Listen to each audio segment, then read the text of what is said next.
Hello semua, hari ini saya nak kongsikan satu isu etika yang sedang berlaku dalam kalangan mahasiswa, termasuk yang sedang belajar di institusi pengajian tinggi awam dan institusi pengajian tinggi swasta, iaitu isu integriti akademik.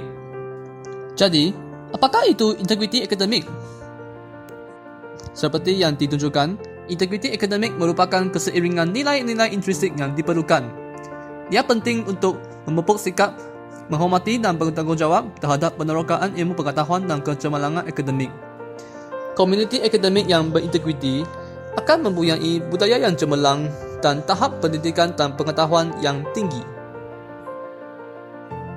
Berdasarkan KPT Malaysia, terdapat 6 nilai teras integriti yang diutamakan, iaitu nilai amanah, nilai kebijaksanaan, nilai accountability, nilai hormat, nilai ketulusan, dan nilai keadilan.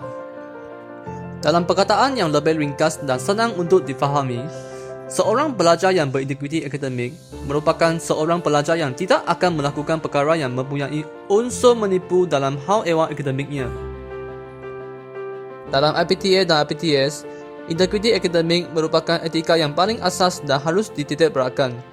Kerana IPTA dan IPTS merupakan organisasi yang menjana dan membekalkan modal manusia yang berkualiti dan berketerampilan kepada pembangunan negara dalam bidang politik, ekonomi dan sosial.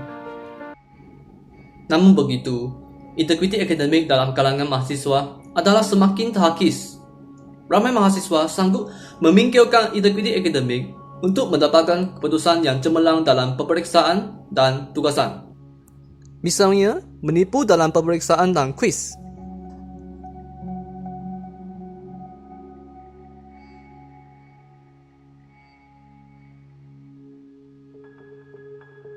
Mengupah mahasiswa lain ataupun pakar daripada laman sesawang seperti check.com untuk menyiapkan tugasan sendiri.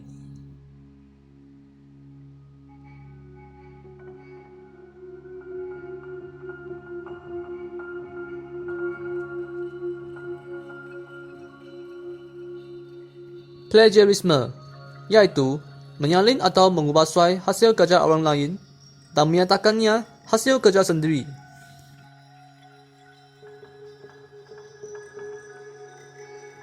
Keadaan ini menjadi lebih teruk selepas pengajaran dan pembelajaran secara dalam talian menjadi norma baharu dalam sistem pendidikan Malaysia akibat pandemik COVID-19. Peperiksaan yang dilaksanakan secara dalam talian telah menyukarkan pengawasan semasa peperiksaan kerana keadaan calon semasa peperiksaan hanya boleh dipantau melalui kamera yang menunjukkan imej yang sempit dan terhad sahaja. Hal ini memberikan lebih banyak ruang kepada calon yang tidak berintegriti untuk menipu dalam peperiksaan. Bukan setakat itu, kelakuan plagiat dan penipuan dalam tugasan-tugasan yang dipesan oleh pensyarah dalam kalangan mahasiswa sudah bukan sesuatu yang baharu, sama ada sebelum zaman pandemik ataupun selepas zaman pandemik. Berdasarkan hasil kajian jurnal ini, terdapat hampir 50% daripada mahasiswa-mahasiswa yang diselamat mengakui bahawa mereka pernah mengatakan tugasan individu yang sebenarnya disiapkan oleh orang lain serta menyalin atau mengubah hasil kerja orang lain dan menyatakannya hasil kerja sendiri.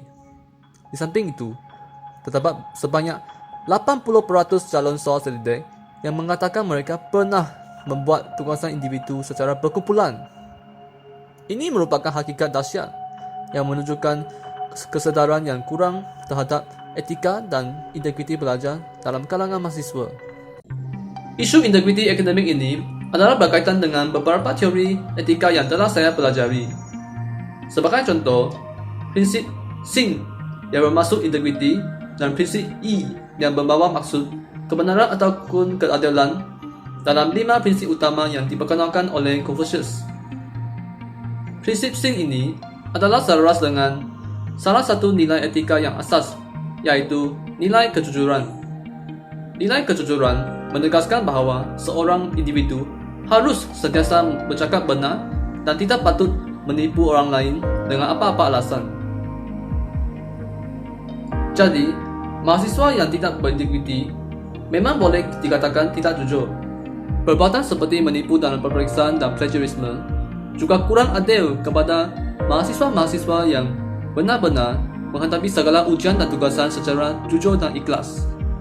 Hal ini kerana mahasiswa yang tidak berintegriti boleh mendapatkan keputusan yang hampir sama dengan mahasiswa yang benar-benar belajar bersungguh-sungguh tanpa usaha yang sepatutnya dicurahkan. Kemerosotan integriti akademik akan membawa kesan buruk. Bagi seseorang mahasiswa yang suka menipu dalam hal ehwal akademik, dia akan menjadikan perbuatan menipu sebagai tabiat dalam kehidupan seharian.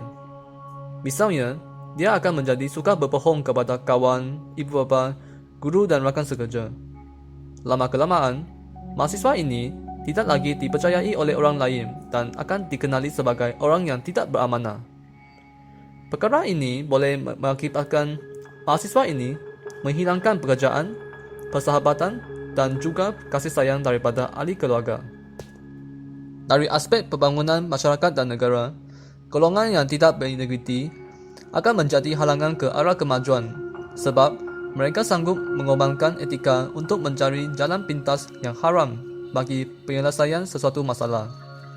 Ini bukan cara pembangunan yang betul dan akhirnya akan membawa keburukan yang lebih ketara daripada manfaat dalam jangka masa panjang.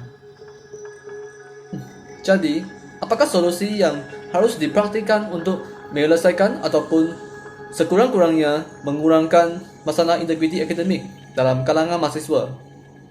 Pada pendapat saya, solusi yang paling berkesan ialah meningkatkan penghayatan etika-etika positif seperti nilai amanah dan nilai jujur dalam kalangan mahasiswa. Kita perlu membetulkan fikiran sesetengah mahasiswa yang menganggap perbuatan menipu dan plagiarisme itu bukan sesuatu yang dosa dengan meningkatkan sedekatan mereka tentang kesan dalam jangka masa panjang perbuatan tersebut dalam hidup mereka. Untuk mencapai matlamat ini, pihak institusi pengajar tinggi boleh meningkatkan ataupun memperbanyakkan pendedahan mahasiswa kepada etika-etika positif yang diajar melalui agama, seperti agama Islam. Agama Islam memang menggalakkan banyak akhlak yang baik seperti bercakap benar, bersikap adil dan saksama, dan mempunyai integriti. Pihak sekolah dan pihak guru juga mesti membimbing para pelajar dalam penghayatan teori-teori etika berbagai tamadun. Misalnya, konsep Satya dalam tamadun India yang bermaksud amanah dan kebenaran. Penghayatan konsep Satya boleh menjadikan kehidupan seseorang lebih selamat, sejahtera, terhindar dari bencana serta mendapatkan kebijaksanaan dan kemuliaan. Selain itu, pihak institusi pengajar tinggi boleh mengetatkan sistem pemantauan peperiksaan dengan mewajibkan semua calon untuk memasang kamera tambahan supaya pengawas peperiksaan boleh memantau calon daripada pandangan yang berbilang semasa peperiksaan. Para pensyarah juga boleh menjadi lebih aktif dalam pengesanan sebarang plagiarisme dalam tugasan yang dihantar oleh pelajar.